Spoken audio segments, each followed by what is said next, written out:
I don't know where you're listening from.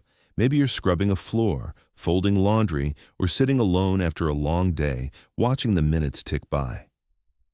Rosa Martinez had scrubbed so many floors that her knuckles bore permanent calluses, maps of a life spent making other people's homes shine, while her own small apartment in Little Havana remained dim and worn.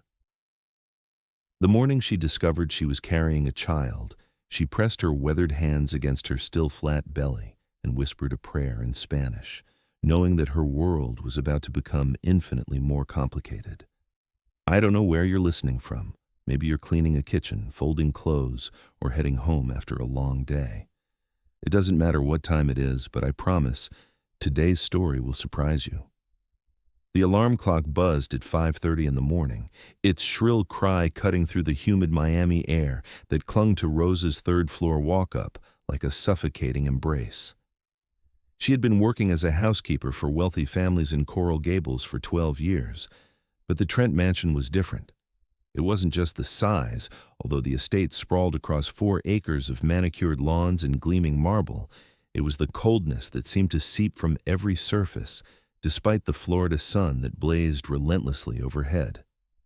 Rosa's worn canvas shoes squeaked against the polished terrazzo floors as she made her way through the grand foyer each morning. The walls were adorned with abstract paintings, worth more than her annual salary, their bold strokes and muted colors speaking a language she had never learned. Crystal chandeliers cast fractured rainbows across surfaces that reflected her small, quiet presence like an afterthought. She carried her supplies in a plastic bucket that had seen better days, the handle wrapped in electrical tape to keep it from cutting into her palm. Edward Trent III owned a financial empire built on cryptocurrency investments and real estate speculation.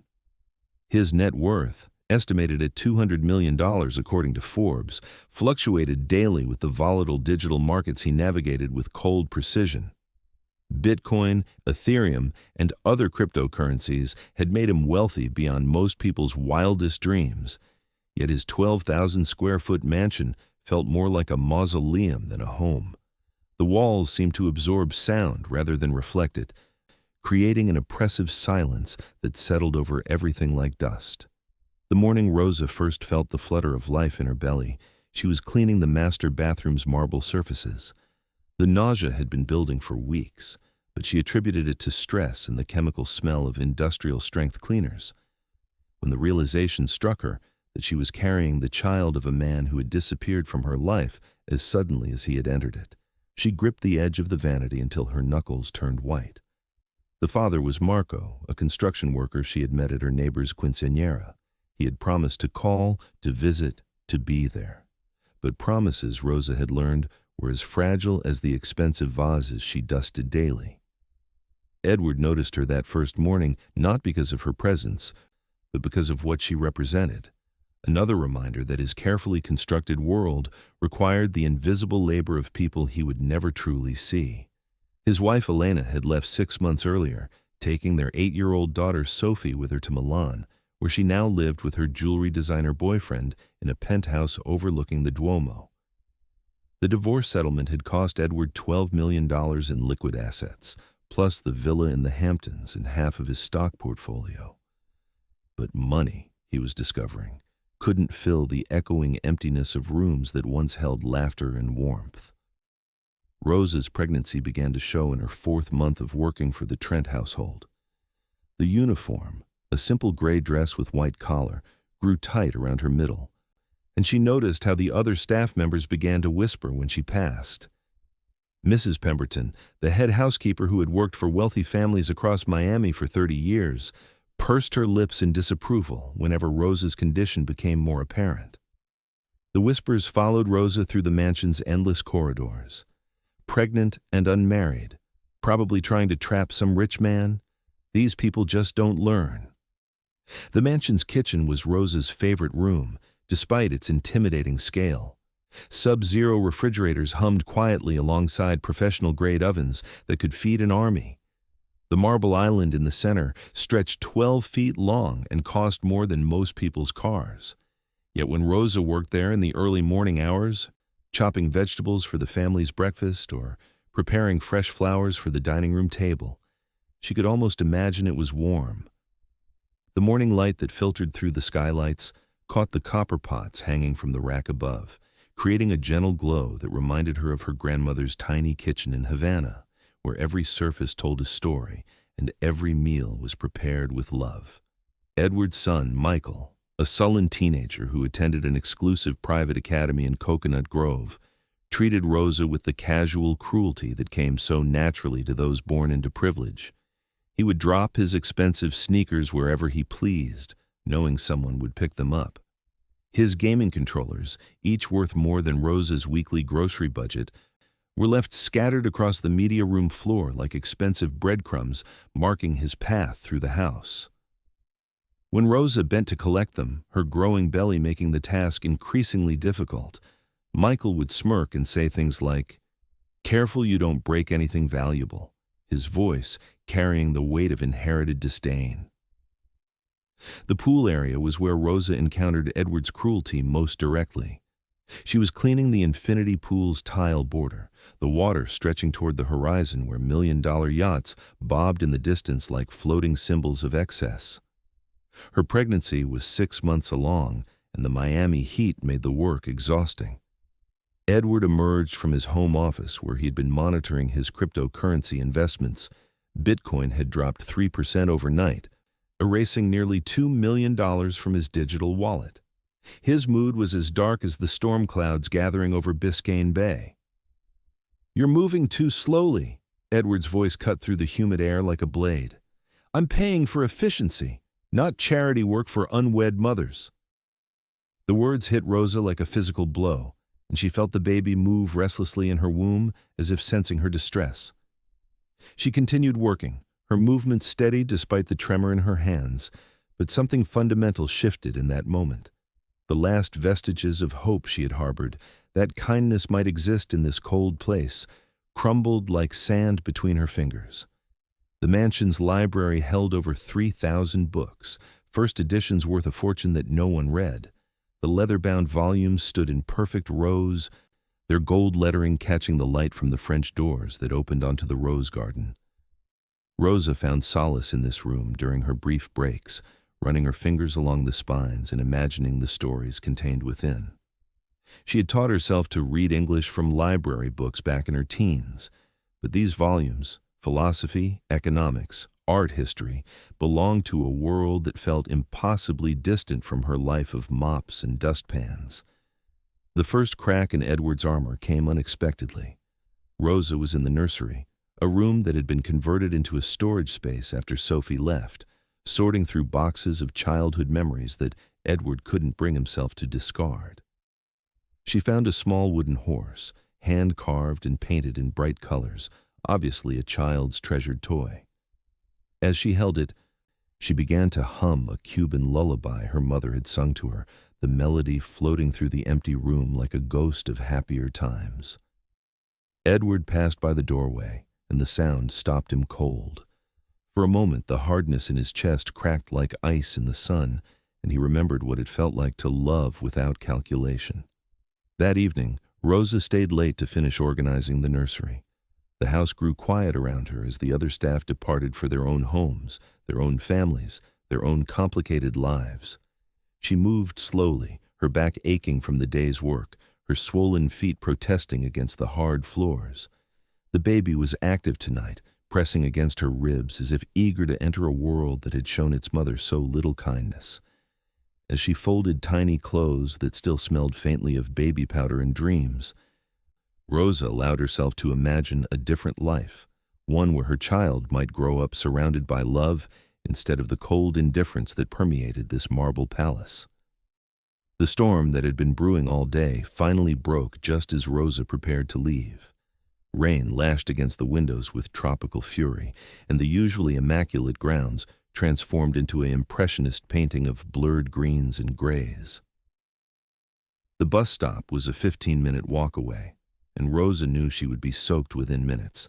She stood in the servants' entrance, watching the water cascade from the gutters like silver curtains, and wondered if this was what her life would always be, waiting in doorways for storms to pass. Edward found her there, a small figure dwarfed by the mansion's imposing architecture. Something in her posture, not defeated, but quietly enduring, stirred an unfamiliar emotion in his chest. For the first time in months, he saw her not as a function or a service, but as a person. A pregnant woman carrying more than just a child. She carried the weight of a world that had given her few choices and even fewer chances. The rain continued to fall, and in that moment, something began to shift between them, as subtle and gradual as morning light creeping across a darkened room. Rosa's small apartment in Little Havana was a study in making the most of very little. The living room doubled as her bedroom, a fold-out couch that she covered with a bright yellow blanket her sister had crocheted. Family photos clustered on every available surface. Her parents, who had died within months of each other 3 years ago. Her brother Carlos, who drove a taxi and sent money from Orlando when he could. Cousins and aunts scattered across South Florida like seeds from the same tree, all struggling to take root in foreign soil. The morning sickness that plagued her first trimester had given way to a bone-deep exhaustion that no amount of rest could cure. Rosa would return home each evening, her uniform damp with sweat from the Florida humidity, and sink into her single chair. A garage sale, find she had reupholstered herself with fabric remnants from a shop on Calle Ocho. The baby seemed to sense her fatigue, often pressing against her bladder just as she finally found a comfortable position. She would place her hands on her belly and whisper promises she wasn't sure she could keep, that this child would have opportunities she never had. That love would be enough to bridge the gap between their circumstances and their dreams. The contrast between her world and Edward's was never more apparent than in the details others might overlook. Rosa's refrigerator contained basics: milk that she checked carefully for expiration dates, eggs she bought in the smallest carton available, bread she froze to make it last longer. The Trent's kitchen held organic produce flown in from California, aged cheeses worth more than her rent, wines that cost more than her monthly income. Yet Rosa had noticed that much of their expensive food went to waste, tossed out when it passed arbitrary freshness dates, while she carefully planned every meal to stretch her grocery budget through the end of each month. The other domestics who worked in the wealthy neighborhoods of Coral Gables and Pinecrest had formed an informal network, sharing information about fair employers and warning each other about households to avoid. During their brief bus rides to and from work, they exchanged stories. Mrs. Chen, who had been cleaning for the same family for 15 years and was treated like furniture. Maria, whose employer accused her of stealing every time something went missing, only to find the items later in their own misplaced belongings. Esperanza, who worked for a hedge fund manager who made her count the toilet paper rolls to ensure she wasn't wasteful with supplies. Rosa had always been the quiet one in these conversations, listening more than speaking, absorbing their experiences like lessons in survival. But now, with her pregnancy advancing and her future uncertain, she found herself sharing more. Her fears about raising a child alone, her worry about finding work after the baby came, her complicated feelings about the father who had vanished like morning mist. The women offered what comfort they could: hand-me-down maternity clothes, recommendations for free clinics, promises to help with babysitting when the time came.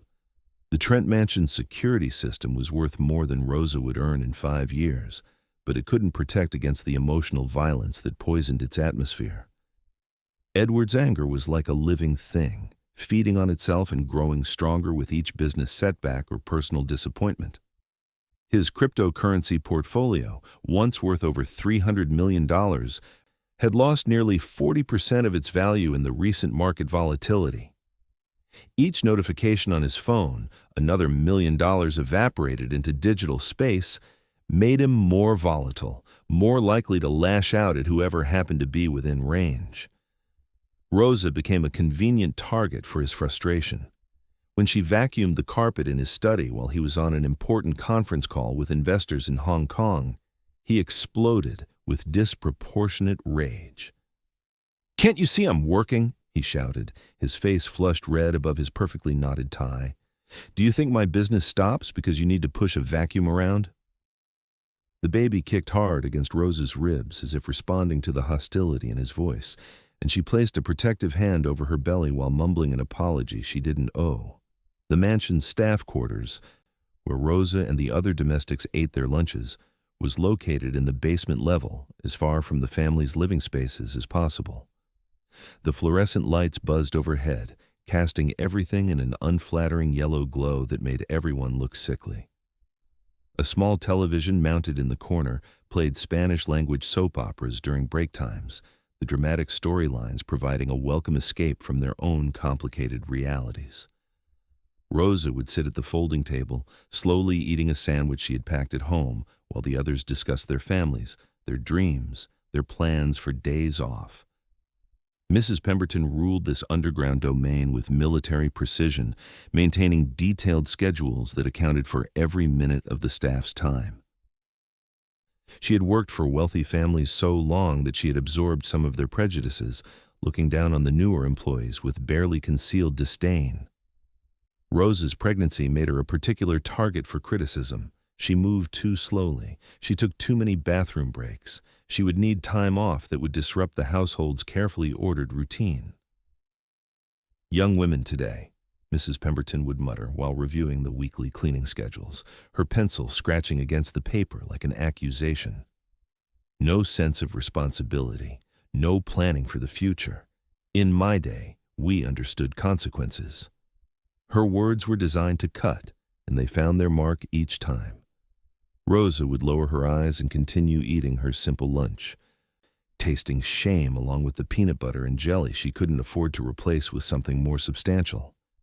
The pool house, converted into Edward's private office, was where he conducted his most sensitive financial business.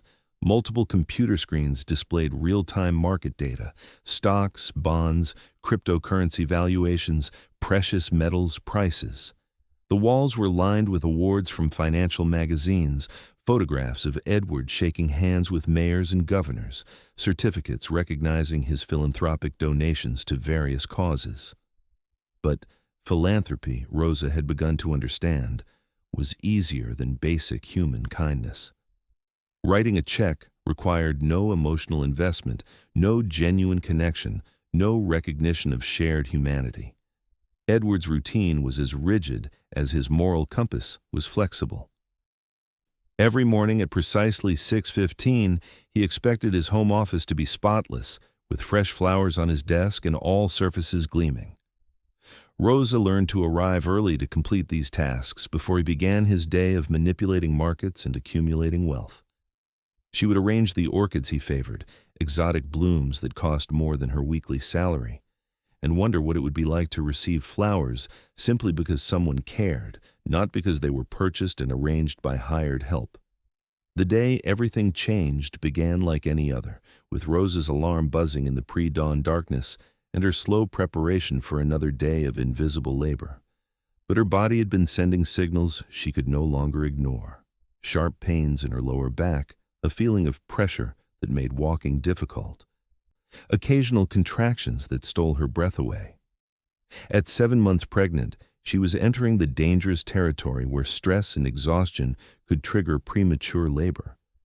Yet she couldn't afford to miss work, couldn't risk losing the income that would help her provide for the baby, who seemed more real with each passing day. The confrontation that would shatter both their lives began with something trivial. A water glass left on Edward's desk that created a small ring on the expensive wood finish.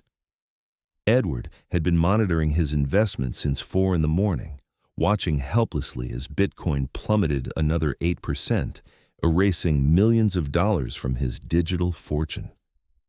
The sight of the watermark on his custom-made desk triggered a rage that had been building for months.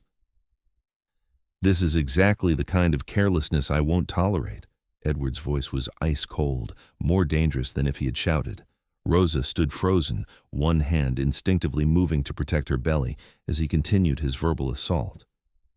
"You people think you can just coast through life, making mistakes without consequences. Well, let me tell you something about consequences." His words hit her like physical blows, each one designed to wound, to diminish, to reduce her to nothing more than the sum of her perceived failures. The pain that shot through Rosa's abdomen at that moment was unlike anything she had experienced. Sharp and insistent, it doubled her over and forced a gasp from her lips. Edward, lost in his own fury, interpreted her reaction as dramatic overacting. "Don't think you can manipulate me with theatrics," he snarled, stepping closer until she could smell his expensive cologne and see the coldness in his eyes. "I've seen every trick in the book." When his hand struck her shoulder, not hard enough to leave a visible mark, but with enough force to send her stumbling backward, time seemed to slow to a crawl. Rosa felt the impact ripple through her body, felt the baby respond with frantic movement, felt something precious and irreplaceable crack inside her chest. It wasn't just the physical contact, it was the complete dismissal of her humanity, the casual cruelty of someone who had never known what it meant to be vulnerable, to be powerless, to be afraid. The silence that followed seemed to echo through the mansion's vast spaces. Edward's hand hung in the air where it had struck her, and for a moment he seemed as shocked as she was. But pride and anger are powerful things, and instead of apologizing, instead of acknowledging what he had done, he turned away and resumed studying his computer screens as if nothing had happened. Rosa straightened slowly, her heart pounding so hard she could hear it in her ears, and continued cleaning his office with hands that shook like autumn leaves. The other staff members found out about the incident within hours. Secrets travel fast in the confined world of domestic service. Some were horrified, others resigned to the casual violence they had witnessed in wealthy households before. Mrs. Pemberton, ever protective of her position, made it clear that any official complaints would result in immediate termination for everyone involved. "These people," she said, her voice heavy with meaning, "hold all the cards, were replaceable, but they're not." Rosa worked the rest of that day in a haze of pain and disbelief. Every movement reminded her of what had happened. Every glimpse of Edward made her muscles tense with remembered fear. The baby seemed to sense her distress, moving restlessly throughout the afternoon, as if trying to comfort her from within. By evening, the contractions had become regular enough to worry her, but the free clinic was closed and the emergency room would mean bills she couldn't afford to pay. That night, alone in her small apartment, Rosa sat in her chair with both hands pressed against her belly and tried to make sense of what her life had become. The man whose home she cleaned, whose meals she helped prepare, whose family she served with quiet dedication, had reduced her to less than human in a single moment of casual violence. Yet she was carrying a child who would need food and shelter and love, a child who depended on her ability to endure whatever the world threw at them both. The next morning brought no apology, no acknowledgement of wrongdoing, no recognition that anything had changed. Edward reviewed his financial portfolio over breakfast, noting that gold prices had risen enough to offset some of his cryptocurrency losses. His diversified investments, stocks, bonds, real estate, precious metals, provided a cushion that most people could never imagine. Meanwhile, Rosa worked around him like a ghost, her presence somehow both essential and unwelcome in the cold marble spaces of his world. 3 weeks later, the mansion's youngest resident became seriously ill. James, Edward's nephew, who lived with them while attending university, collapsed during his morning jog around the estate grounds. The family doctor was attending a medical conference in Switzerland, and the local emergency services were delayed by a multiple-car accident on I-95. Panic spread through the household like wildfire as James struggled to breathe, his chest rattling with congestion that had worsened overnight.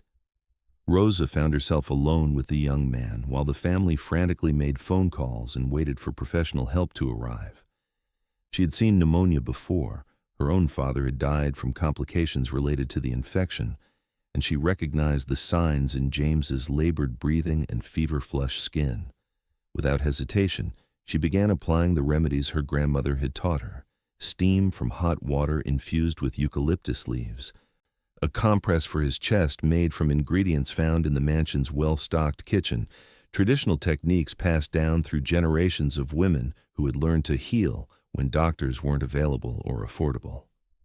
For 16 hours, Rosa sat beside James's bed, monitoring his breathing, adjusting his position to help him rest, preparing the broths and teas that would fight the infection from within.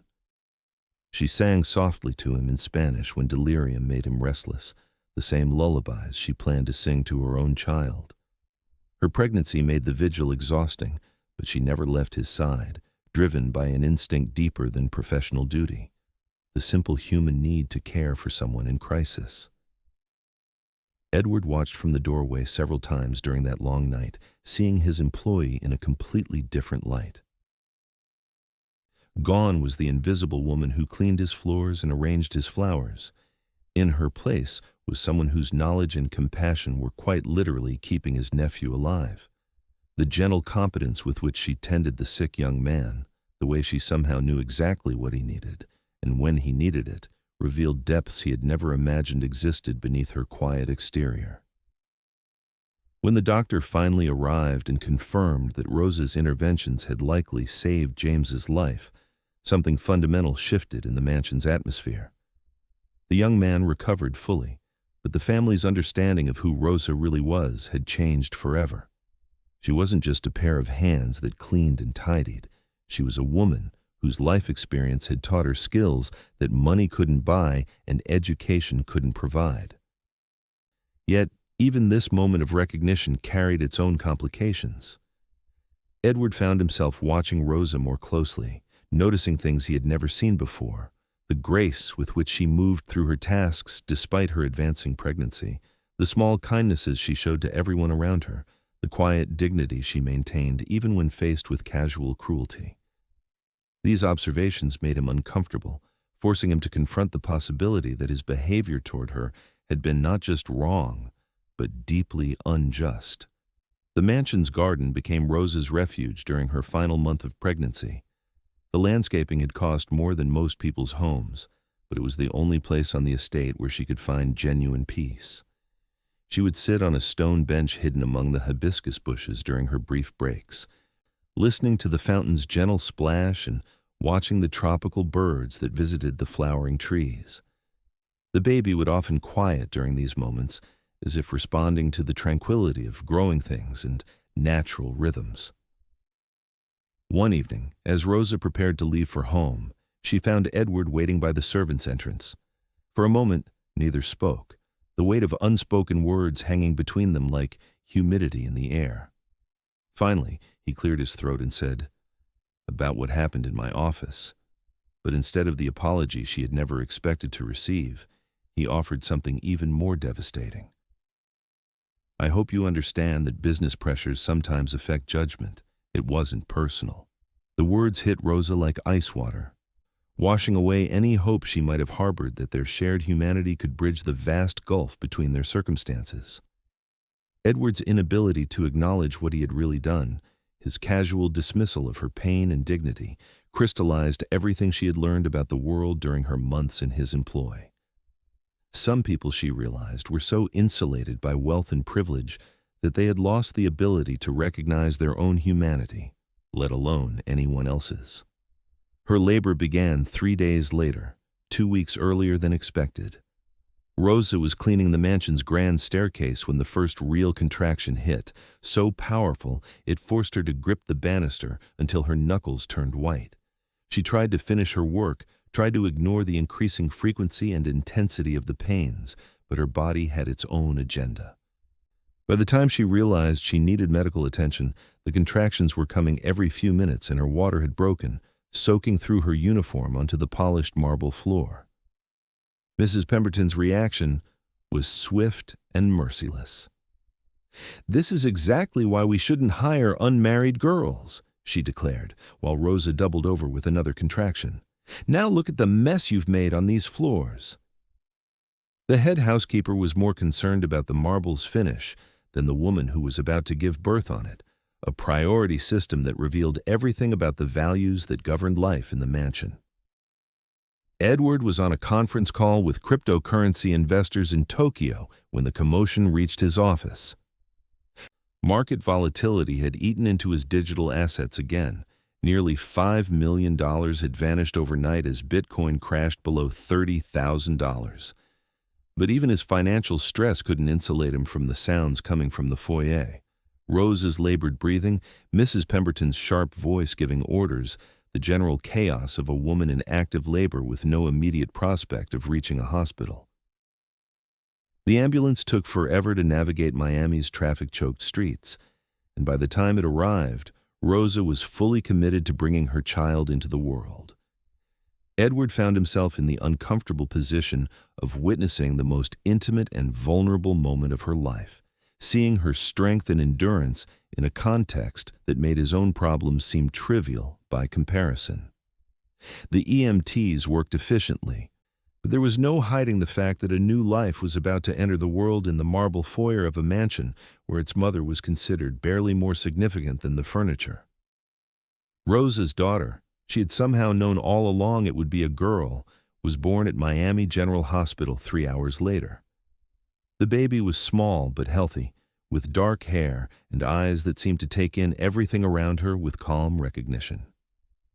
Rosa held her daughter for the first time in a hospital room that smelled of disinfectant and floor wax, so different from the expensive fragrances that permeated the Trent mansion, yet infinitely more welcoming. The bill for the emergency room visit and overnight hospital stay exceeded Rosa's monthly income. The insurance she couldn't afford to purchase would have covered most of the costs, but that was a luxury reserved for people whose employers provided benefits or who earned enough to buy their own coverage. As she signed the paperwork that would commit her to years of monthly payments, Rosa wondered if her daughter would ever live in a world where health care wasn't a privilege available only to those who could afford it. Edward visited the hospital once, bringing flowers that looked expensive and out of place in the sterile room. He stood awkwardly at the foot of Rosa's bed, clearly uncomfortable with the intimacy of the situation, and made stilted conversation about her recovery time and when she might return to work. The disconnect was stunning. A woman had just given birth, had brought a new life into being under his roof, yet his primary concern was maintaining his household's cleaning schedule. Rosa named her daughter Isabella, after her own grandmother who had raised 6 children on a tobacco farm outside Havana, before fleeing to Miami with nothing but hope and determination. The name meant devoted to God, and Rosa hoped her daughter would find the kind of faith and strength that had sustained generations of women in their family. Isabella would grow up American, with opportunities her mother could hardly imagine, but she would also carry the legacy of women who had endured and overcome and preserved their dignity in circumstances that seemed designed to crush the human spirit. The maternity leave Rosa couldn't afford stretched into 2 weeks of unpaid time off, funded by loans from family members who could barely spare the money. The Trent household functioned without her, proving what she had always known but tried not to think about. Her labor was essential until it wasn't, her presence vital until someone decided it was inconvenient. Mrs. Pemberton hired a temporary replacement, a younger woman who worked faster and complained less and didn't have the complications of a newborn baby. When Rosa finally returned to work, carrying Isabella in a second-hand infant car seat, the mansion felt different. Or perhaps she felt different. The experience of creating life had changed something fundamental in her relationship to the world. The cold marble floors were still cold, the expensive artwork still intimidating, Edward's mood still unpredictable, but none of it touched her in quite the same way. She had accomplished something miraculous and irreversible by bringing her daughter into existence, and that achievement provided a kind of armor against the casual cruelties of her working life. The arrangement was awkward from the beginning. Rosa needed to nurse Isabella every few hours, but the mansion had no designated space for such activities. She found herself seeking privacy in supply closets and unused guest bathrooms, trying to provide for her daughter's needs while maintaining the invisibility her job required. The baby's occasional crying disrupted the household's carefully maintained quiet, drawing impatient looks and pointed comments about professionalism and appropriate workplace behavior. Edward's sister Charlotte chose that delicate time to orchestrate Rosa's downfall. Charlotte had never worked a day in her privileged life, supported by a trust fund that generated more income than most people earned in their jobs. Yet she had absorbed the family's casual cruelty and amplified it into something deliberately vicious. She had been looking for an excuse to remove Rosa from the household ever since learning about the pregnancy, viewing the baby as an unacceptable disruption to the mansion's ordered atmosphere. The accusation came on a Tuesday morning in October when Isabella was 6 weeks old and Rosa was struggling to balance new motherhood with the physical demands of her job. Charlotte claimed that a valuable necklace, a vintage Cartier piece worth $50,000, had disappeared from her jewelry box. The timing was suspiciously convenient, only days after Edward had mentioned in passing that Rosa's gentle care during James's illness had impressed him, that perhaps they should consider providing health insurance or other benefits to long-term staff members. Charlotte's accusation was swift and devastating. "I hate to say this," she announced to the assembled family with obviously fake reluctance, "but the timing is awfully suspicious. The only new element in our household has been that baby, and everyone knows how expensive children can be." The implication was clear and carefully calculated. Rosa had stolen the necklace to pay for her daughter's needs, had violated the trust of the family that employed her, had proven herself to be everything the wealthy believed about the poor who served them. Edward's response revealed everything about his character and his understanding of justice. Without investigating, without considering Rosa's 12 years of faithful service or her recent demonstration of competence and caring during James's illness, without even asking for her side of the story, he fired her on the spot. "I can't have theft in my household," he declared with the cold finality of someone who had never questioned his own moral authority. "Pack your things and leave immediately." Rosa stood in the grand foyer where she had given birth to her daughter 6 weeks earlier, holding Isabella close to her chest while processing the magnitude of what was happening. 12 years of getting up before dawn, of working overtime without extra pay, of enduring insults and indignities with quiet grace, of sacrificing her own comfort to maintain the luxury of people who saw her as less than human, all of it dismissed in a moment of baseless accusation and moral cowardice. She didn't defend herself because she understood the futility. In Edward's world, her word carried no weight against Charlotte's suspicion. Her years of honest service meant nothing compared to the possibility that she might have violated the sacred trust between the wealthy and those who served them. The system was designed to protect people like the Trents from people like Rosa, and her protestations of innocence would only confirm their preconceptions about the dishonesty of the poor. The walk to the bus stop that final day felt like a funeral procession. Rosa carried Isabella in one arm and her few personal belongings in a canvas bag that had seen too many years of use. Behind her, the mansion rose like a white marble monument to privilege and power, its windows reflecting the Florida sun like unseeing eyes. She had spent 12 years of her life making that house function, keeping it clean and organized and beautiful. Yet she was leaving with less than she had arrived with. No job, no references, no savings to cushion the blow of sudden unemployment. Isabella began to fuss as they waited for the bus, her small voice raised in protest against the heat and uncertainty. Rosa rocked her gently, whispering reassurances in Spanish, promises about a future that seemed increasingly uncertain with each passing moment. Other passengers at the bus stop, domestics and construction workers and service employees heading home from their own jobs, pretended not to notice her tears, understanding from their own experiences that public vulnerability was a luxury people like them couldn't afford. The apartment in Little Havana felt smaller when Rosa returned to it without the structure of daily employment. Bills continued to arrive, rent, utilities, the hospital payments for Isabella's birth, but the income to pay them had vanished in a single moment of false accusation and moral cowardice. Rosa applied for unemployment benefits, but the process was slow and bureaucratic, designed more to discourage claims than to provide actual assistance. Meanwhile, Isabella needed formula and diapers and clothes, needs that didn't pause for administrative delays or economic justice. Rosa's sister Carmen drove down from Orlando to help during those first difficult weeks. She was a nurse's aide at a retirement community, working 12-hour shifts for wages that barely covered her own family's expenses. But she understood the desperation in Rosa's voice during their phone calls. The two sisters sat at Rosa's small kitchen table, counting dollars and calculating how long the meager savings could last, their quiet conversation punctuated by Isabella's sleepy sounds from the improvised crib in the corner. "You should fight this," Carmen said, her voice tight with anger at Rosa's situation. 12 years of work and they throw you away over some rich lady's paranoia. You could hire a lawyer, file a wrongful termination suit. But both women knew the reality of their circumstances. Lawyers cost money they didn't have. Legal battles required time and resources that were luxuries for people who lived paycheck to paycheck.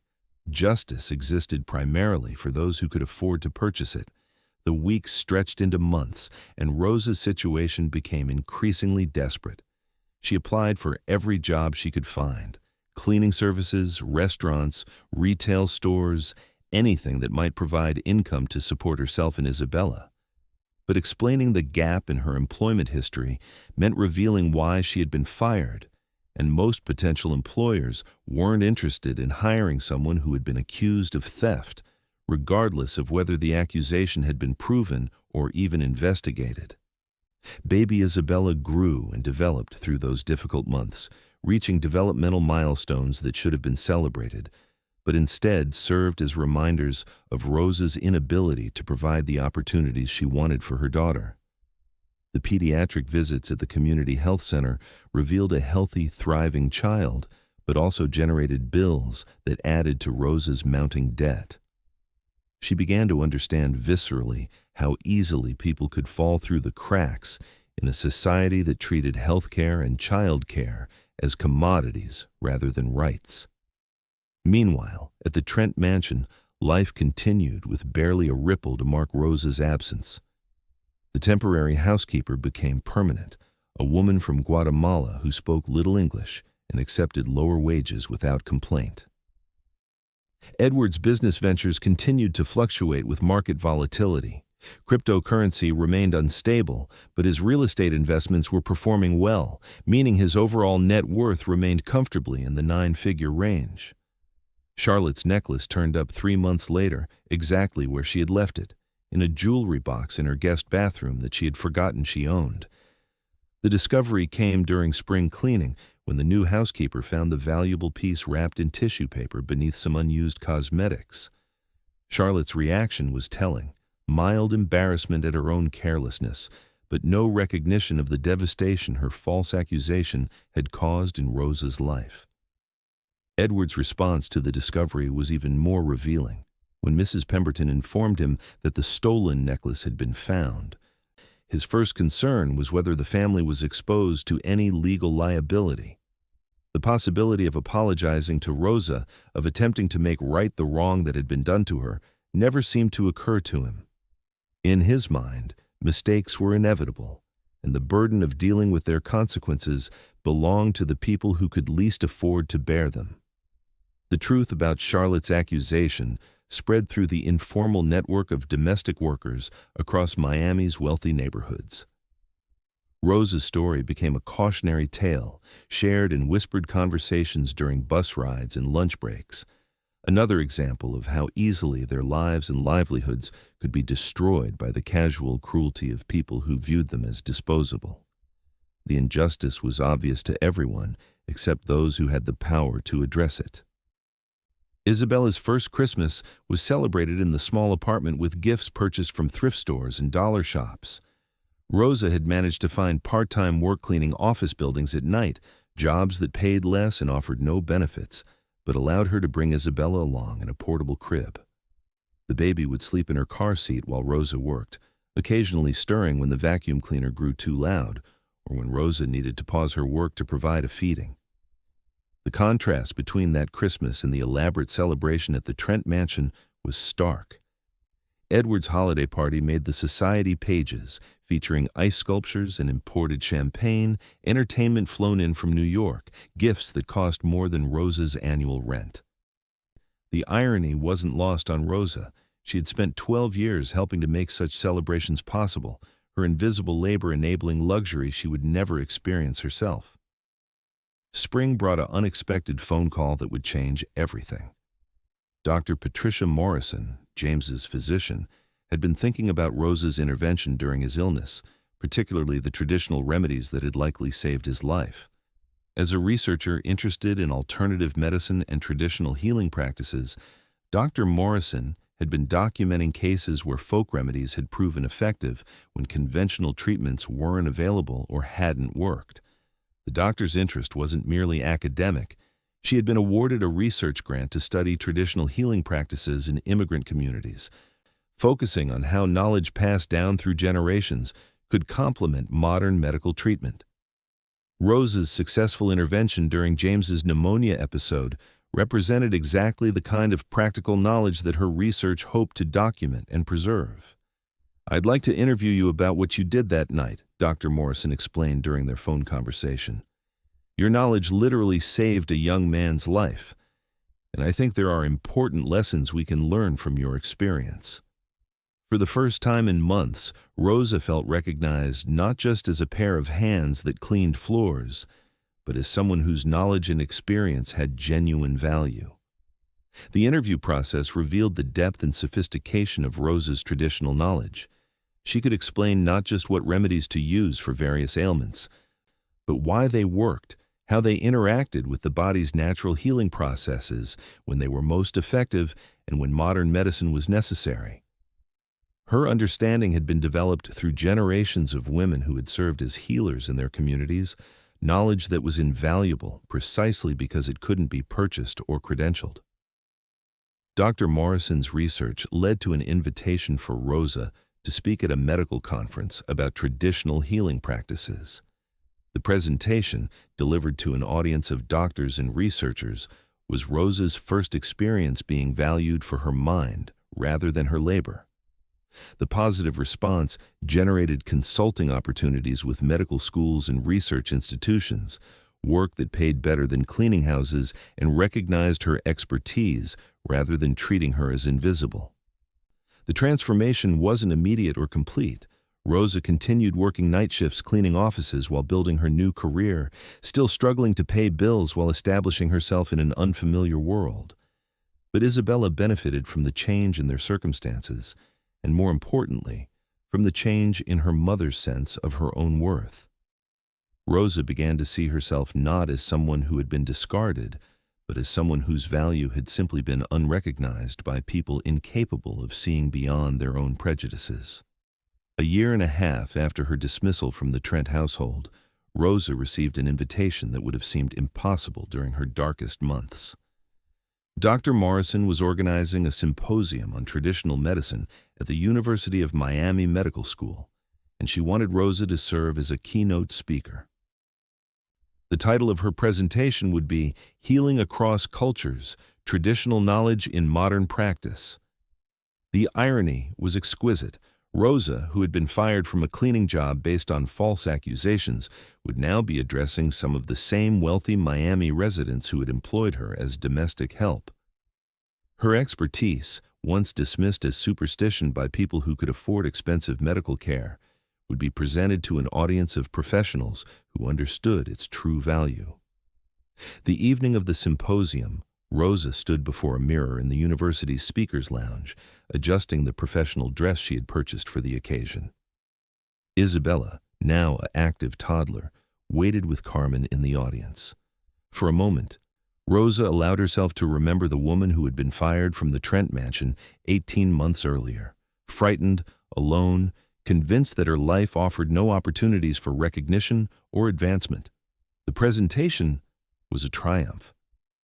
Rosa's combination of traditional knowledge and hard-won wisdom captivated an audience accustomed to academic presentations, but rarely exposed to such authentic expertise.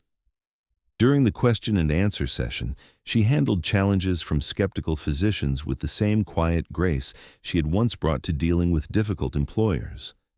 Her responses demonstrated not just knowledge, but understanding, the difference between information and wisdom.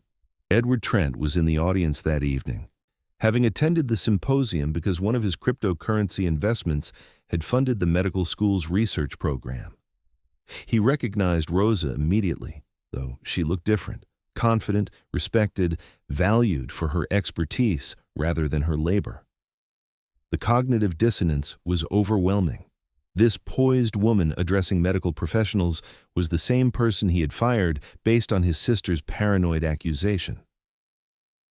After the presentation, Edward found himself unable to leave. He waited in the reception area as Rosa spoke with audience members, watched her handle questions and comments with professional competence, observed the respect with which medical professionals sought her knowledge. The contrast with how she had been treated in his household was stark and damning. When Rosa finally noticed Edward among the lingering crowd, her expression didn't change. Years of serving wealthy employers had taught her to maintain composure regardless of circumstances, but meeting his eyes across the university's reception hall brought back memories she had worked to overcome. Isabella, tired from the evening's excitement, had fallen asleep in Carmen's arms, a reminder of how much had changed since Rosa's days at the mansion. Edward approached slowly, clearly struggling with words that felt inadequate to the situation. "Rosa," he began, then stopped, recognizing that her professional colleagues were watching and listening. "I wonder if we might speak privately for a moment." His voice carried none of the authority he had wielded in his own home. In this context, he was asking for her time and attention, not commanding it. They found a quiet corner of the reception area, away from the crowd of medical professionals still discussing the evening's presentations. Isabella slept peacefully in Carmen's arms nearby, a tangible reminder of the vulnerability Rosa had endured during her time in Edward's employ. For a long moment, neither spoke, the weight of their shared history settling between them like a physical presence. "I came here tonight because of a business investment," Edward said finally, his voice lower than Rosa remembered. "I had no idea you would be speaking, no idea that you had built this new career for yourself." He paused, clearly struggling with emotions he rarely allowed himself to experience. "When Charlotte found her necklace, when we realized what had really happened, I should have tried to find you, should have attempted to make things right." Rosa listened without interrupting, her expression neutral, but her heart racing. She had imagined this moment countless times during her darkest days, had rehearsed angry speeches and bitter accusations that would make him understand the devastation his actions had caused. But now, faced with his obvious discomfort and genuine remorse, she found herself responding not with anger, but with the same quiet dignity that had sustained her through years of service and months of desperation. "The necklace was found?" she asked, though she already knew the answer from the domestic workers network that had followed the story with keen interest.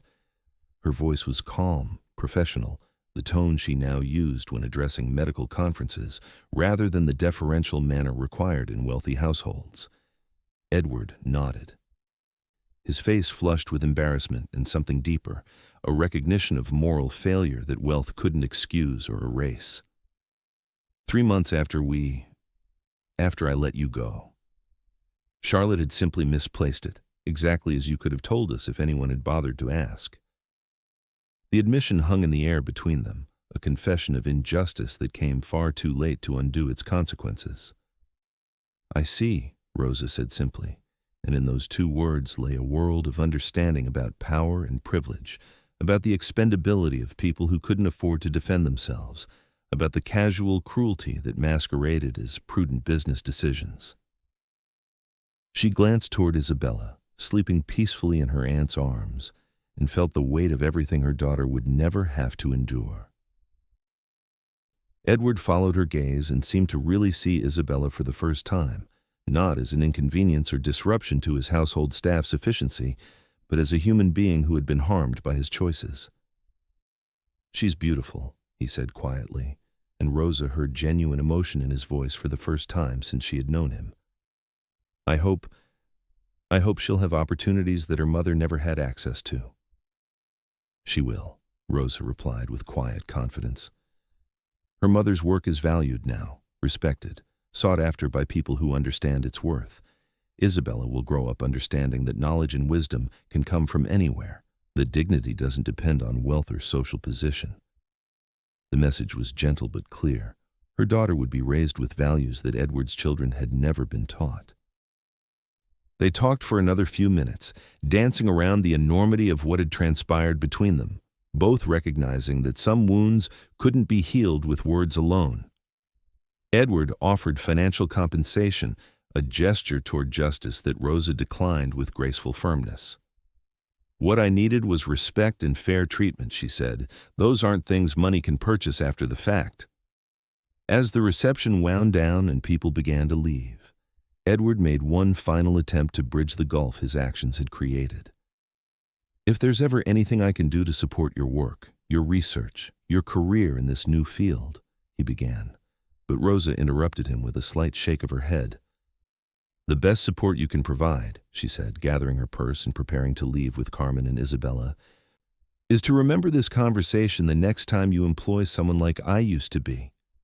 Remember that the person cleaning your floors or caring for your family has a name, a history, knowledge, and wisdom that go far beyond their job description. Remember that dignity is not a luxury available only to people who can afford to purchase it." Edward watched them leave, Rosa walking with the confident stride of someone who had discovered her own worth, Carmen carrying the sleeping Isabella, who would grow up in a very different world than her mother had experienced. For the first time in years, Edward felt the weight of his own moral poverty, understood that his financial wealth had insulated him from the human connections that gave life meaning and purpose. The drive home to Little Havana was quiet. Isabella still sleeping peacefully in her car seat, while Rosa and Carmen processed the evening's events. The symposium had been a professional triumph, confirming Rosa's emergence as a respected voice in traditional medicine research. But the confrontation with Edward had stirred up emotions and memories that Rosa thought she had overcome. "Are you okay?" Carmen asked as they stopped at a red light near downtown Miami, the city's lights reflecting off the bay in the distance. "That couldn't have been easy, facing him again after everything he put you through." Rosa considered the question carefully. "It was necessary," she said finally. "Not for him, but for me. I needed to see that he couldn't hurt me anymore, that his opinion of me doesn't define my worth or my future." She glanced back at Isabella, still sleeping peacefully. "And I needed him to understand what he lost when he treated people like disposable objects instead of human beings." 6 months later, Rosa published her first research paper in the Journal of Traditional Medicine, documenting the traditional remedies that had saved James's life and analyzing their effectiveness compared to conventional treatments. The publication opened new doors, speaking engagements at medical schools, consulting opportunities with pharmaceutical companies interested in natural compounds, collaborative research projects with universities studying folk medicine traditions. Isabella, now walking and talking, accompanied her mother to some of these professional engagements, charming audiences with her curiosity and intelligence. Rosa was building a career that allowed her to be present for her daughter's milestones while contributing to medical knowledge in meaningful ways. The work felt important in a way that cleaning floors never had, not because domestic labor lacked dignity, but because Rosa's expertise was finally being recognized and valued. The Trent household underwent its own changes during this period, though more slowly and with less obvious transformation. Edward began paying his staff better wages and providing health insurance, changes that Mrs. Pemberton attributed to guilt over Rosa's situation. Charlotte moved to New York, where her trust fund allowed her to maintain a lifestyle that required no actual work or personal growth. James, the young man whose life Rosa had saved, graduated from university and chose to attend medical school, inspired in part by witnessing the traditional healing methods that had supplemented his recovery.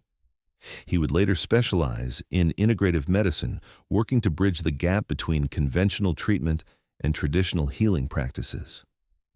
His career choice was a living testament to Rosa's impact on the family, though he would be years older before he fully understood the significance of what she had done. Edward's business continued to prosper, cryptocurrency markets stabilized, and his real estate investments generated steady returns. But financial success felt hollow in ways it never had before. He found himself thinking about Rosa's words at the symposium, about dignity and respect and the human value of work that he had never bothered to recognize. The mansion remained beautiful and expensive, but it no longer felt like a home. 3 years after Rosa's dismissal and 2 years after their confrontation at the medical symposium, Edward made a decision that would have seemed impossible during his earlier incarnation. He established a foundation dedicated to supporting traditional healing research and providing educational scholarships for the children of domestic workers. The Rosa Martinez Foundation would never fully compensate for past wrongs, but it represented a recognition of values he had been too privileged to understand. Rosa learned about the foundation through Dr. Morrison, who had been contacted about potential research grants. The irony wasn't lost on her. Money earned through financial manipulation was being redirected toward preserving the traditional knowledge that wealth had taught Edward to dismiss. When Dr. Morrison asked if she would consider serving on the foundation's advisory board, Rosa's first impulse was to decline, but she reconsidered. Isabella should see that people can change, she explained to Carmen during one of their regular phone conversations. Carmen had been promoted to head nurse at her facility, a recognition of her competence and dedication that paralleled her sister's rising career. She should understand that responding to past hurt with current service is sometimes the most powerful form of forgiveness. Rosa accepted the advisory position, bringing the same quiet dignity to foundation meetings that she had once brought to cleaning the Trent mansion. Her expertise guided grants toward research that respected traditional knowledge while subjecting it to scientific scrutiny. The work felt like a bridge between her past and her future, honoring the generations of women who had passed down healing knowledge while ensuring that knowledge could benefit future generations. Edward attended foundation meetings regularly, watching Rosa interact with other board members with professional competence that highlighted everything he had missed during her years of service in his household. She was the same person who had saved his nephew's life, who had brought warmth to his cold mansion, who had endured his casual cruelty with unbroken dignity. But now her talents were recognized and valued rather than exploited and dismissed. Isabella grew into a confident, curious child who accompanied her mother to foundation events and medical conferences, absorbing lessons about the value of education and the importance of service. She spoke Spanish and English fluently, understood that her mother's work was important and respected, and showed early signs of the intelligence and empathy that would shape her own future. Rosa's greatest victory wasn't her professional success, but the knowledge that her daughter would grow up in a world that recognized her worth. 5 years after that night at the medical symposium, Rosa was invited to deliver a keynote address at the International Conference on Traditional Medicine in Geneva, Switzerland. The invitation represented the pinnacle of professional recognition in her field, acknowledgement that her expertise had gained global respect. Isabella, now a bright 7-year-old with her mother's quiet strength and infectious curiosity, would accompany Rosa on her first international trip. The night before their departure, Rosa sat in her comfortable apartment. She had moved from Little Havana to a better neighborhood as her career prospered, helping Isabella pack for their journey. The contrast with their circumstances during those desperate months after her dismissal from the Trent household was profound. Isabella had her own room now, filled with books and educational toys that reflected Rosa's priorities and values. "Mama," Isabella asked as they folded clothes for the trip, "why do people have to learn to see other people as important? Why isn't that something everyone just knows?" The question revealed the philosophical mind that Rosa was carefully nurturing, the kind of thinking that would serve Isabella well regardless of what career path she eventually chose. Rosa considered her answer carefully, as she did with all of Isabella's serious questions. Sometimes people get so focused on their own problems in their own world that they forget other people have feelings and needs and dreams too. When someone has a lot of money or power, it can be even harder for them to see other people clearly because they are used to being the most important person in every situation. Like Mr. Edward used to be? Isabella asked. She knew the basic outline of her mother's history, though Rosa had been careful to present it in age-appropriate terms that emphasized learning and growth rather than anger and resentment. Yes, like Mr. Edward used to be, Rosa confirmed. But remember, he learned to be different. People can change when they realize they've been wrong about something important. That's one of the good things about people. We can always choose to be better than we were before. The conference in Geneva was another triumph, with Rosa's presentation receiving sustained applause and generating requests for collaboration from research institutions across Europe and Asia. Isabella accompanied her mother to some of the formal events, her presence a reminder to the international audience of what was at stake in their work, the hope that future generations would inherit both traditional wisdom and modern opportunities. During the conference, Rosa received an unexpected message from Miami. Edward had been following her career through foundation reports and media coverage of her international recognition. His message was brief but significant. Congratulations on your continued success. Isabella is fortunate to have a mother who demonstrates daily that dignity and worth are not dependent on anyone else's recognition. Thank you for teaching me that lesson, even though I was slow to learn it. Rosa showed the message to Isabella, who was old enough now to understand its significance. He learned, Isabella said with satisfaction, as if Edward's growth confirmed her faith in human nature's potential for improvement. Do you think he's happier now that he sees people better? I think he is, Rosa replied, and she meant it. Carrying anger and resentment would have poisoned her own success and limited Isabella's understanding of forgiveness's power. Edward's transformation, however belated and incomplete, represented hope that people could transcend their circumstances and conditioning to become more fully human. The foundation continued to flourish, funding research that bridged traditional knowledge and modern medicine while providing educational opportunities for young people from backgrounds similar to Rosa's own. The work felt like Rosa's truest calling, using her personal experience to create pathways that hadn't existed when she needed them most. Isabella accompanied her mother to foundation events, absorbing lessons about service and social justice that would shape her own values and eventual career choices. On Isabella's 8th birthday, Rosa organized a celebration that would have been impossible during their early years together. Friends from Rosa's professional network joined family members in the apartment's comfortable living space, sharing food and laughter and stories that reflected the rich, complex community Rosa had built around her daughter. The contrast with those first desperate months after Isabella's birth was stark and profoundly gratifying.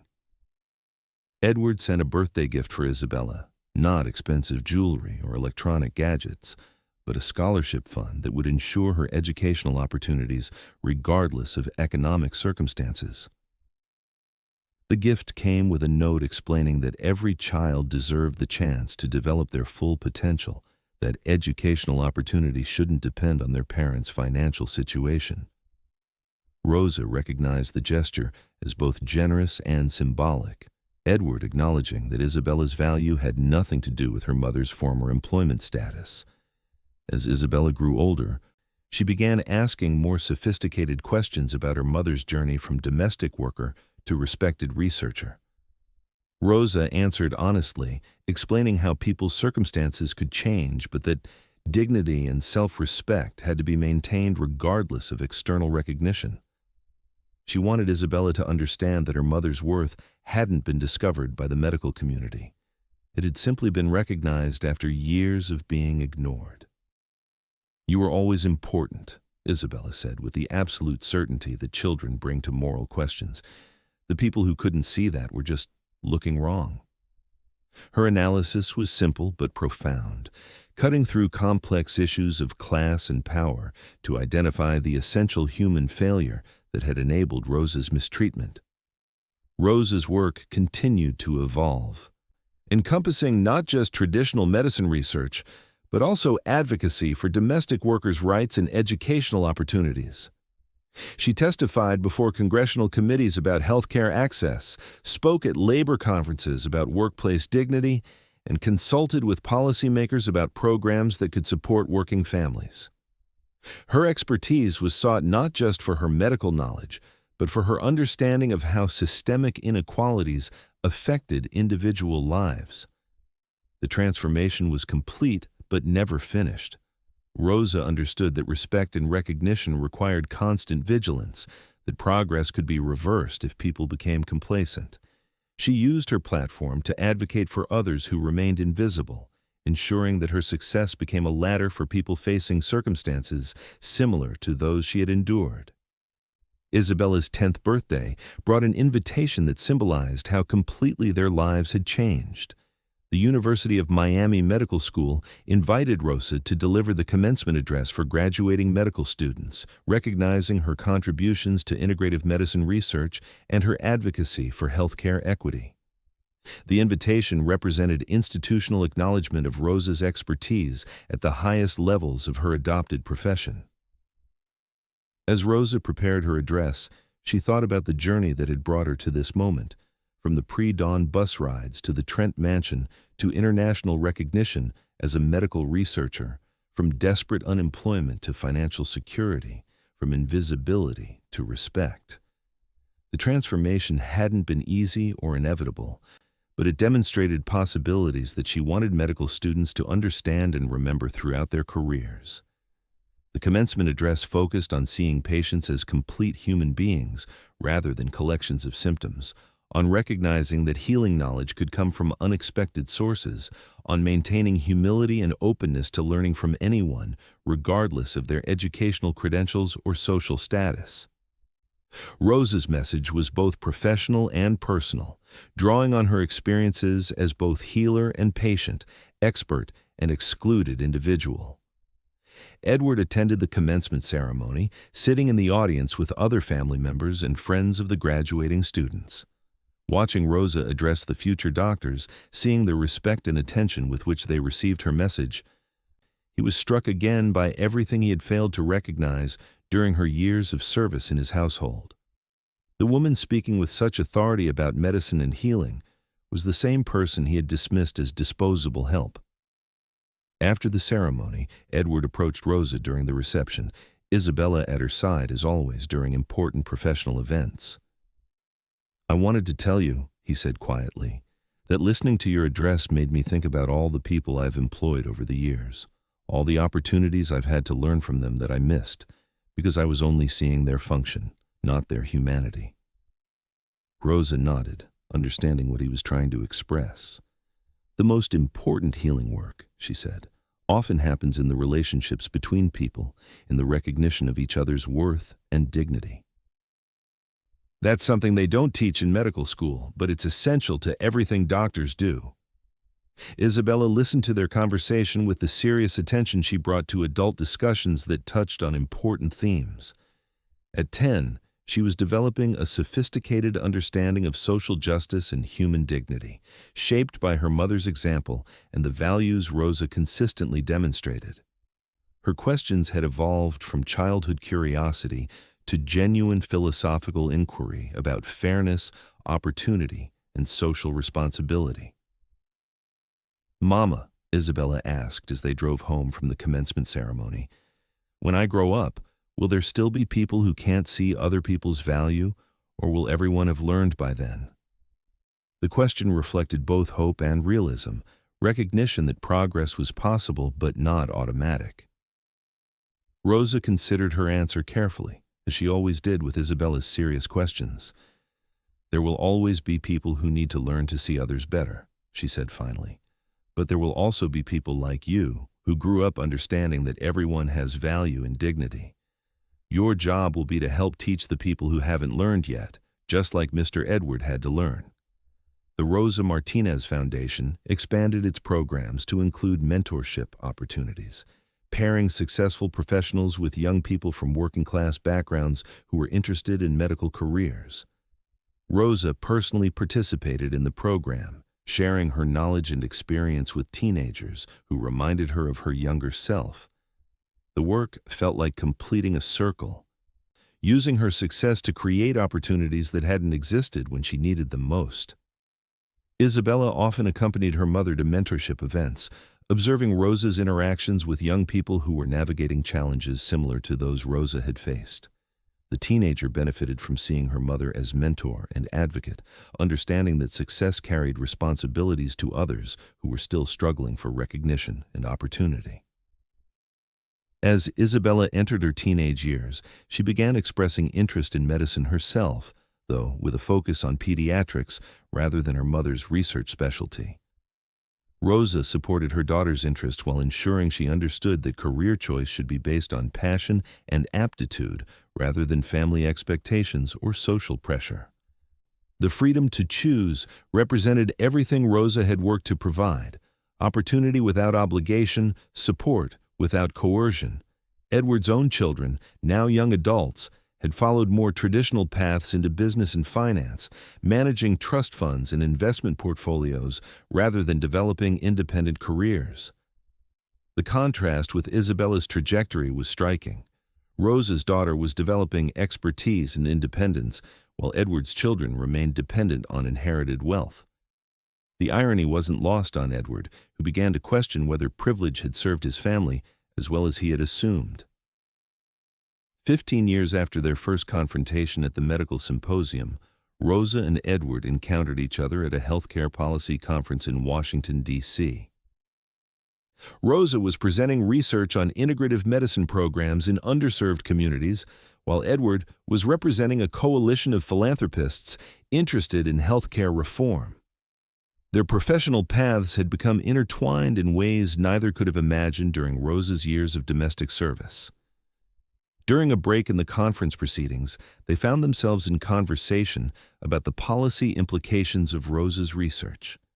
The discussion was professional and respectful, focused on substantive issues rather than personal history, yet both were aware of how completely their relationship had been transformed. Rosa spoke as an equal, her expertise sought and valued, while Edward listened with genuine interest to perspectives he was still learning to appreciate. The conversation revealed how thoroughly Rosa had integrated her personal experience into professional advocacy. Her research on traditional healing methods was informed by deep understanding of how medical knowledge was transmitted in communities that couldn't afford formal health care. Her policy recommendations reflected awareness of how systemic inequalities affected individual health outcomes. Her work remained grounded in the human connections that had always been her strength. Isabella, now 17 and considering college applications, was developing into a young woman who combined her mother's quiet strength with her own distinctive qualities. She had inherited Rosa's empathy and intelligence while growing up with opportunities and recognition that had been denied to her mother. The result was someone who understood social justice issues intellectually, but also felt them emotionally, who could analyze systemic problems while remaining committed to individual human dignity. Rosa's career reached another milestone when she was appointed to a federal advisory committee on healthcare equity, representing the perspective of communities that had historically been excluded from policy discussions.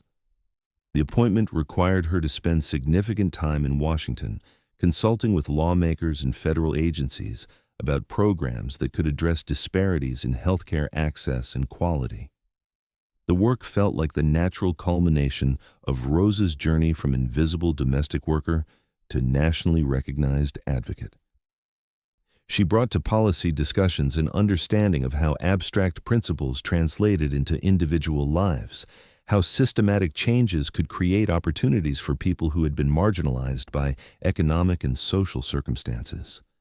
Her voice carried authority because it was grounded in both personal experience and professional expertise. Edward's foundation work had evolved as well, expanding beyond traditional healing research to encompass broader issues of workplace dignity and educational opportunity. The organization funded programs that provided career training for domestic workers, legal advocacy for immigrant communities, and educational scholarships for first-generation college students. The work represented Edward's continuing education in recognizing and addressing systemic inequalities. When Isabella graduated from high school as valedictorian, her commencement speech focused on the responsibility that comes with opportunity, the obligation of those who have been given advantages to ensure that others can access similar pathways. Her message reflected values Rosa had consistently demonstrated throughout Isabella's childhood, that success was meaningful only when it contributed to collective progress, that individual achievement should create opportunities for others rather than simply personal advancement. Rosa watched her daughter deliver the graduation speech with profound gratitude for the journey that had brought them to this moment. 18 years earlier, she had been fired from a cleaning job based on false accusations, facing an uncertain future as a single mother with few resources and limited options. Now, she sat in the audience at Isabella's graduation, recognizing that her daughter would enter adulthood with advantages Rosa had never imagined possible. Not just financial security, but the knowledge that her worth was recognized and valued. The scholarship offers that poured in for Isabella were testament to her academic achievement and leadership potential, but they also represented opportunities that existed because people like Rosa had worked to create them. The Rosa Martinez Foundation provided one of the scholarship offers, a gesture that felt symbolically important. Isabella's education would be supported by resources that existed because of her mother's journey and Edward's eventual recognition of his moral failures. Isabella chose to attend Stanford University, planning to major in biology with a pre-medical focus. Her acceptance letter arrived on the 15th anniversary of Rosa's dismissal from the Trent household, a timing that felt appropriate rather than coincidental. The trajectory from that moment of injustice to this moment of opportunity demonstrated possibilities that could emerge from even the most difficult circumstances when dignity and determination were maintained. As Rosa helped Isabella prepare for college, she reflected on everything that had changed since those desperate months when Isabella's birth had seemed to complicate an already impossible situation. The baby who had been viewed as a burden by the Trent household had grown into a young woman whose potential was recognized and celebrated. The mother who had been dismissed as disposable help had become a nationally recognized advocate whose expertise was sought by policymakers and medical professionals. Edward sent a congratulatory note when Isabella's acceptance to Stanford was announced in the foundation newsletter. His message was brief but meaningful.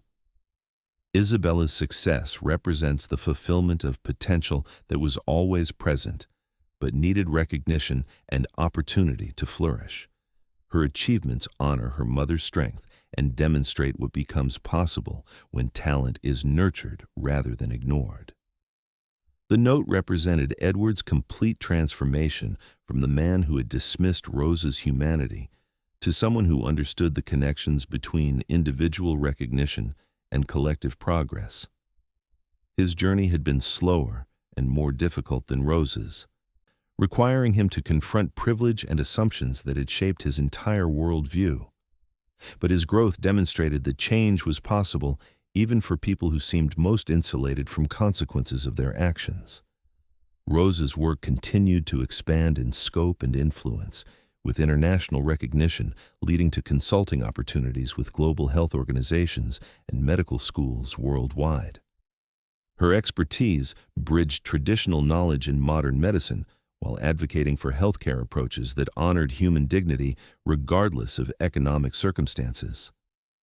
The work felt like the natural extension of values she had maintained throughout her journey, that everyone deserved respect, recognition, and access to opportunities for healing and growth.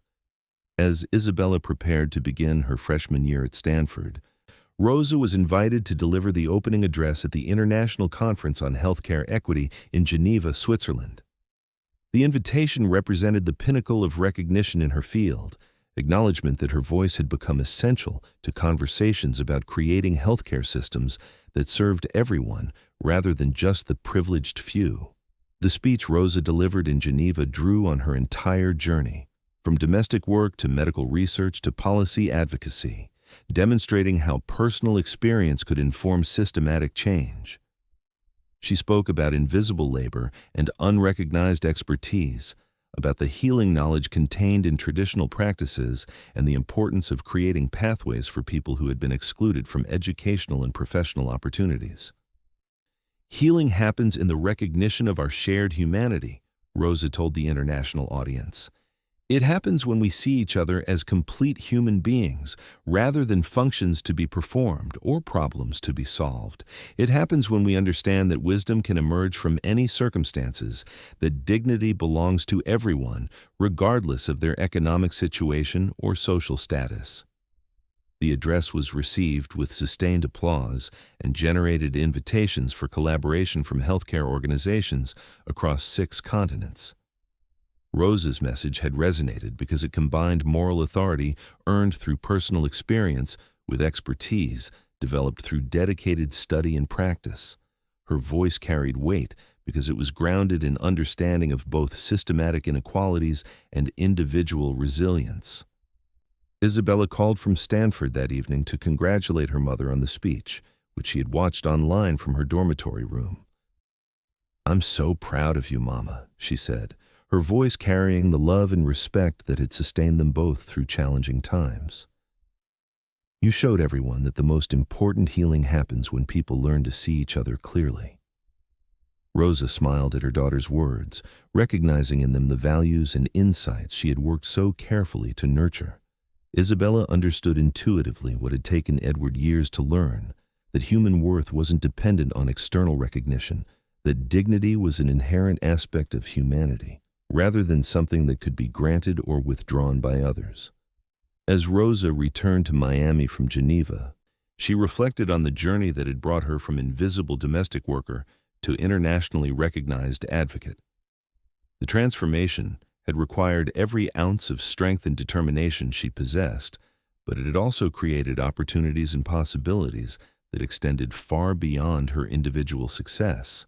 The Rosa Martinez Foundation was funding educational programs that would benefit thousands of young people. Her research was contributing to medical knowledge that would improve healthcare for underserved communities, and her advocacy work was helping to create policies that recognize the dignity and worth of everyone, regardless of their circumstances. The airplane descended toward Miami International Airport through clouds that reflected the city's lights like scattered jewels. And Rosa thought about all the other flights she had never imagined she would take, all the places her work had brought her that had seemed impossibly distant during her years of cleaning floors and arranging flowers for people who saw her as invisible. The view from 30,000 feet provided perspective on the dramatically different trajectory her life had taken, the opportunities that had emerged from maintaining dignity during circumstances that seemed designed to crush hope. Isabella's success at Stanford continued Rosa's transformation story in the next generation. Her daughter's academic achievements in leadership roles demonstrated what became possible when talent was recognized and nurtured rather than ignored or dismissed. Isabella's pre-medical studies were informed by her mother's integrated approach to healing. Her understanding that healthcare required both scientific knowledge and recognition of human dignity. The letters Isabella wrote home from college reflected intellectual growth and social consciousness that made Rosa proud. Her daughter was thinking deeply about healthcare equity, about the intersection of medical knowledge and social justice, about her own responsibility to use her advantages in service of others who faced barriers to opportunity. Isabella's values had been shaped by witnessing her mother's journey and absorbing the lessons it contained about resilience, dignity, and the power of maintaining hope even in difficult circumstances. Edwards Foundation continued to expand its programs, with Rosa serving on the advisory board that guided its healthcare and education initiatives.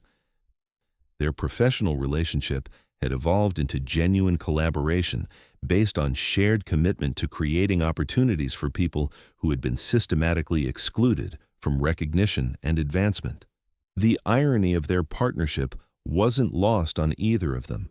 but it demonstrated the possibility of transformation even in relationships that had begun with profound inequality and injustice. During Foundation Board meetings, Rosa and Edward worked together on policies and programs that would have seemed impossible during her years of domestic service in his household. Her expertise was sought and valued, her recommendations implemented, her perspective essential to the Foundation's effectiveness.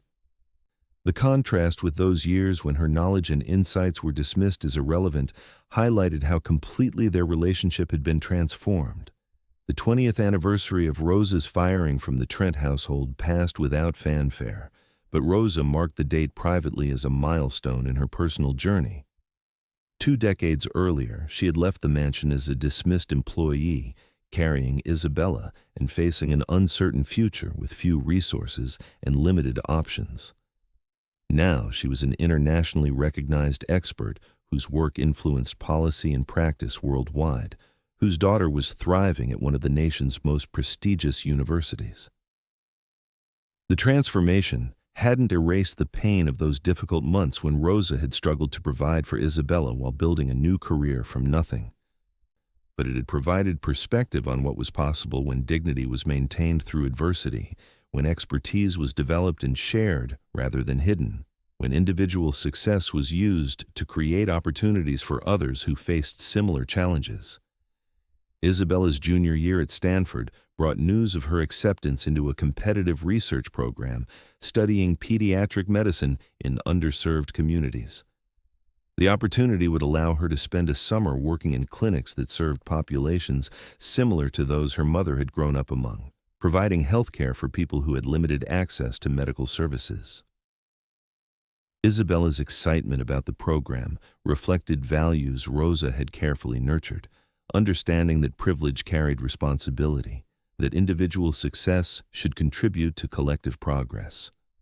As Rosa prepared to attend Isabella's research presentation at the end of the summer program, she thought about the full circle their family's story had traveled. Isabella was now working in communities like the one Rosa had grown up in, providing medical care informed by understanding of how systematic inequalities affected individual health outcomes. The next generation was carrying forward lessons learned through personal experience and professional development, ensuring that the journey would continue beyond Rosa's individual success. The presentation Isabella delivered at Stanford demonstrated sophisticated understanding of healthcare disparities and potential solutions, informed by both scientific knowledge and social awareness. Rosa watched from the audience with profound gratitude for the opportunities that had made this moment possible. Her daughter's education had been funded by scholarships that existed because people had worked to create them. Her values had been shaped by witnessing her mother's journey from marginalization to recognition. Edward attended Isabella's presentation as well, recognizing that her success represented fulfillment of potential that had always been present, but needed recognition and opportunity to flourish. The young woman delivering research findings to medical professionals was the daughter of someone he had dismissed as disposable help, demonstrating everything he had failed to understand during Rosa's years of service in his household. After the presentation, Rosa, Isabella, and Edward found themselves in conversation about the research findings and their implications for healthcare policy. The discussion was professional and substantive, focused on systematic issues rather than personal history. Yet all three were aware of how their relationships had been transformed. Isabella spoke as an emerging expert, her insights respected and valued, while Rosa and Edward listened with appreciation for perspectives that bridged generational experience and contemporary knowledge. The most important finding from the summer program, Isabella explained, was that communities contain healing knowledge and resources that formal healthcare systems often overlook or dismiss. The best medical outcomes happened when we learned to see patients as complete human beings with their own expertise about their bodies and their lives, rather than just collections of symptoms that needed to be treated. Her words reflected values Rosa had consistently demonstrated throughout Isabella's childhood: recognition of human dignity, appreciation for knowledge that existed outside formal educational systems, understanding that healing required relationship and recognition rather than just technical intervention. Isabella had absorbed these lessons and translated them into professional practice that honored both scientific rigor and human complexity. Rosa's work continued to evolve as she approached her 60th birthday, with primary focus shifting toward mentorship and advocacy that would ensure the next generation could build on progress that had been achieved. Her research publications had established traditional healing methods as legitimate medical interventions. Her policy work had created opportunities for people from marginalized communities to access healthcare careers. Her foundation service had funded programs that would benefit thousands of young people seeking educational advancement. The birthday celebration Rosa organized for herself was modest but meaningful, bringing together colleagues from her research work, foundation board members, former mentorship program participants, and family members who had supported her throughout the journey.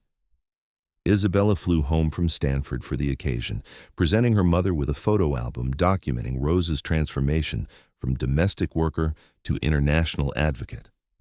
Each photograph told part of the story: Rosa in her cleaning uniform during early days of pregnancy, holding newborn Isabella in the hospital room that smelled of disinfectant rather than luxury, delivering her first research presentation to a small audience of medical professionals, addressing the international conference in Geneva before hundreds of healthcare experts from around the world.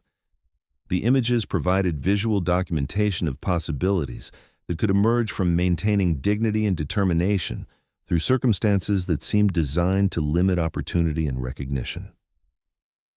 Edward attended the birthday celebration, bringing with him a gift that surprised everyone present: a scholarship endowment named in Rosa's honor that would fund medical education for young people from working-class backgrounds who demonstrated commitment to serving underserved communities.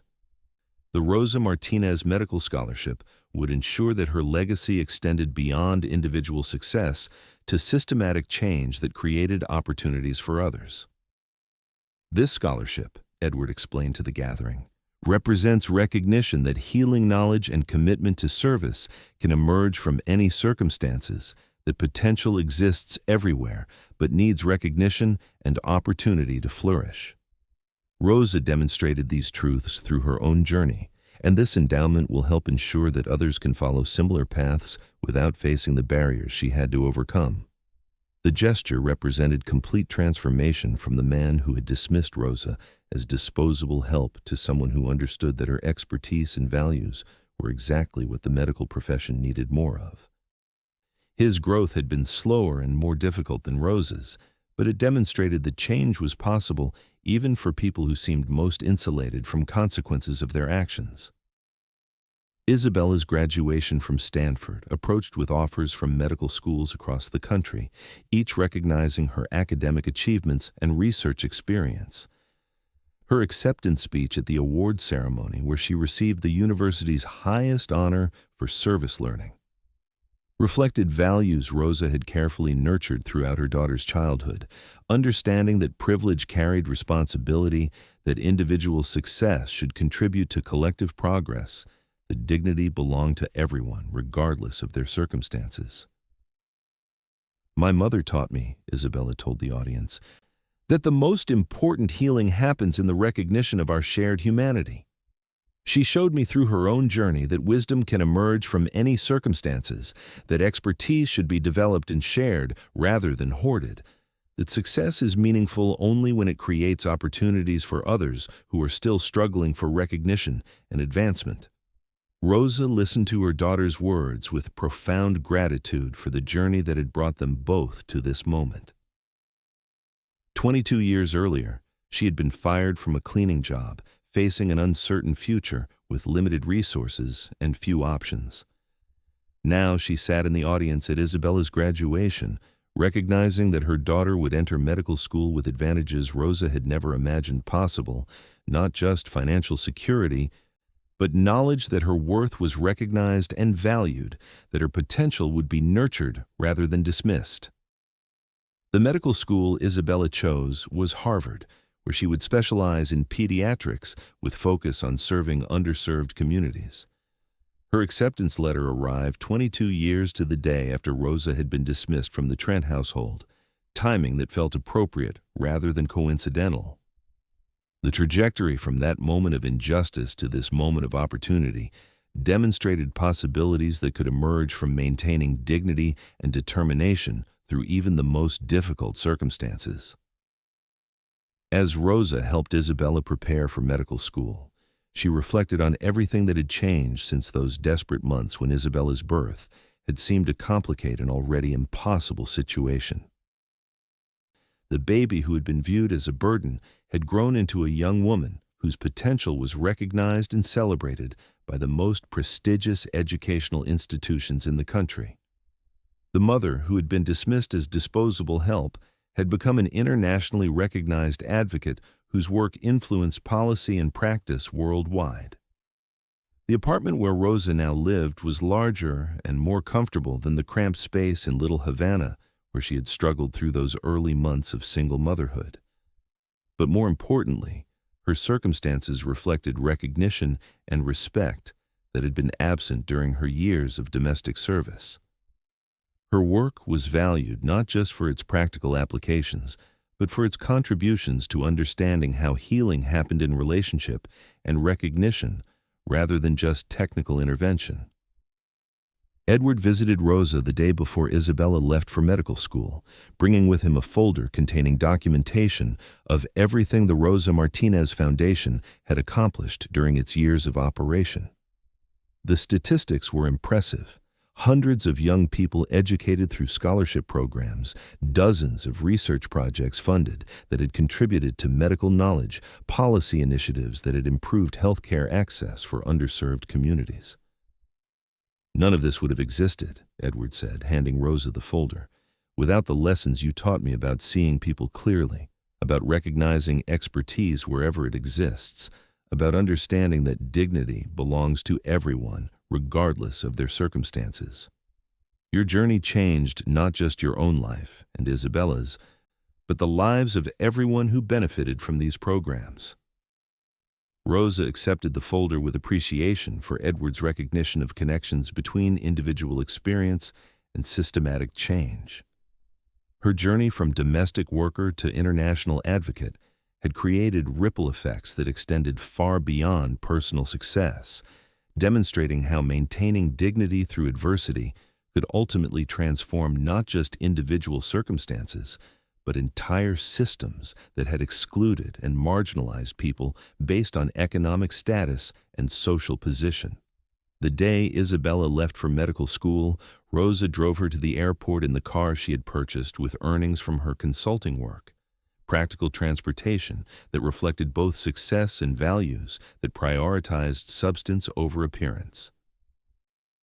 As they waited for Isabella's flight, Rosa thought about all the journeys that had brought them to this moment, all the opportunities that had emerged from maintaining hope through circumstances that seemed designed to crush it. "I'm nervous about medical school," Isabella admitted as they watched planes take off and land through the terminal windows. "It's going to be demanding, competitive, different from anything I've experienced before." Her honesty reflected the openness that had always characterized their relationship, the trust that had sustained them both through challenging times. Rosa smiled at her daughter's words, remembering her own nervousness before delivering her first research presentation, before attending policy meetings where her expertise was sought, before addressing international conferences where her voice was essential to conversations about healthcare equity. "Nervousness is normal when you're doing something important," she said. "The difference is that you're entering medical school knowing your worth, understanding your purpose, confident that your perspective and values are exactly what the profession needs." The observation captured everything Rosa had worked to provide for Isabella, not just educational opportunities, but knowledge that her worth wasn't dependent on external recognition, that her dignity was inherent rather than granted by others, that her success should contribute to collective progress rather than just personal advancement. Isabella would begin medical school with advantages Rosa had never had, but more importantly, with values that would guide her throughout her career. As Isabella's flight was called, Rosa hugged her daughter with profound gratitude for the journey they had shared and excitement about the future Isabella would create. The young woman boarding the plane was everything Rosa had hoped she might become: intelligent, compassionate, committed to service, confident in her own worth while remaining connected to the community that had shaped her values. Watching Isabella's plane disappear into the sky, Rosa reflected on the transformation that had brought them from those desperate months after Isabella's birth to this moment of opportunity and recognition. The journey had required every ounce of strength and determination she possessed, but it had created possibilities that extended far beyond individual success to systematic change that would benefit others who faced similar challenges. The work Rosa continued in Isabella's absence felt more important than ever, knowing that her daughter was preparing to join the medical profession with values and perspective that had been shaped by witnessing her mother's journey from marginalization to recognition. Isabella would bring to healthcare practice understanding of how systematic inequalities affected individual lives, appreciation for healing knowledge that existed outside formal educational systems, commitment to recognizing dignity in every patient regardless of their circumstances. A year later, as Rosa prepared to deliver another keynote address, this time to medical students at Harvard, where Isabella was thriving in her first year, she thought about everything that had changed since that morning 23 years earlier, when she had discovered she was carrying a child while working as an invisible domestic worker. The transformation had been complete, but never finished, requiring constant vigilance to ensure that progress wasn't reversed, that opportunities continued to expand for people who had been systematically excluded from recognition and advancement. And have you ever worked for someone who learned from you without saying it out loud? Have you ever maintained your dignity through circumstances that seemed designed to crush it? Have you ever discovered that your knowledge and expertise were more valuable than anyone had recognized? Tell me your story in the comments. If this one touched your heart, leave a like and subscribe so it reaches another woman who needs hope today. For more heartfelt stories that honor the strength and wisdom of working women, click the podcast link on the left. Thank you for walking this emotional road with us. See you in the next story, where we'll explore another journey from invisibility to recognition, from marginalization to respect, from despair to hope triumphant.